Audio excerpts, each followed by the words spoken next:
દેશી બોલવી કોકને એવું લાગે કે આ તો ઇનામ બી આવ્યા છે નાકા વાળતા વાળતા, એવું નથી.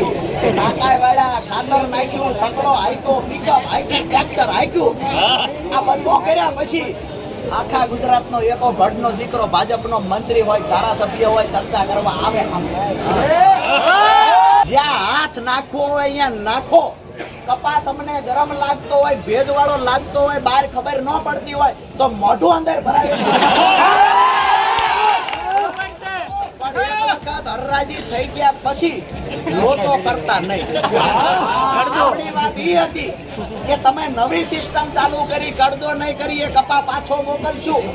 અમે એનો વિરોધ કરીને એવું કહ્યું કે ભાઈ અમારી હરરાજી થઈ જાય ત્યાર પછી એ કપા ફરજિયાત વેપારીએ ખરીદી કરવાની.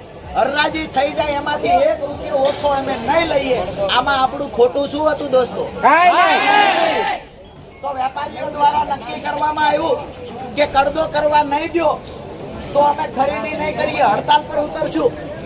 એ વેપારીઓને કહીએ છીએ અમે આખી રાત જાગવી છીએ. અમે જે દિવસે ધારવી તેથી ભૂંગળાને રોજને ભીનું કપાનું ખાવા નથી દેતા. ના સમયે માલઢોર દોવાનો ટાઈમ થશે.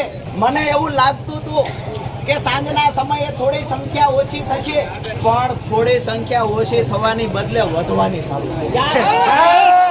આજના તમામ ગામડામાંથી ખેડૂતો ઉમટી પડ્યા. હજી આમ નજર કરો તો લાઈટો થાય છે, હજી આવે. પ્રશાસને રોકવાના પ્રયત્ન કર્યા. એવા 20 જણા અહીંયા 20 ખેડૂત આવ્યા કે ભાઈ 500 નો 1000 નો મેમો લેવો પડ્યો તો લઈ લીધો, પણ તમને અહીંયા મળવા આવ્યા છીએ. કે આપણી લડાઈમાં ખોટું શું છે? આપણે તો આપણી 2 વ્યાજબી માંગણી લઈને આવ્યા.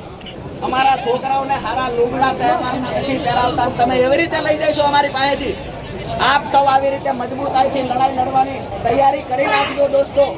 પરિણામ મને નજર સામે દેખાય છે. આજ બોટાદ માર્કેટિંગ યાર્ડમાં આપણી બીજી માંગણી જે છે કે અહીંયા હરરાજી થઈ જાય ત્યારબાદ અહીંયાથી કોઈ પણ ખેડૂત કપાસ નાખવા બહાર નહીં જાય.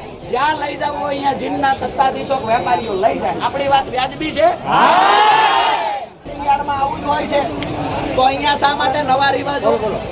એટલે આપણી માંગણી પર આપણે અકબંધ છીએ.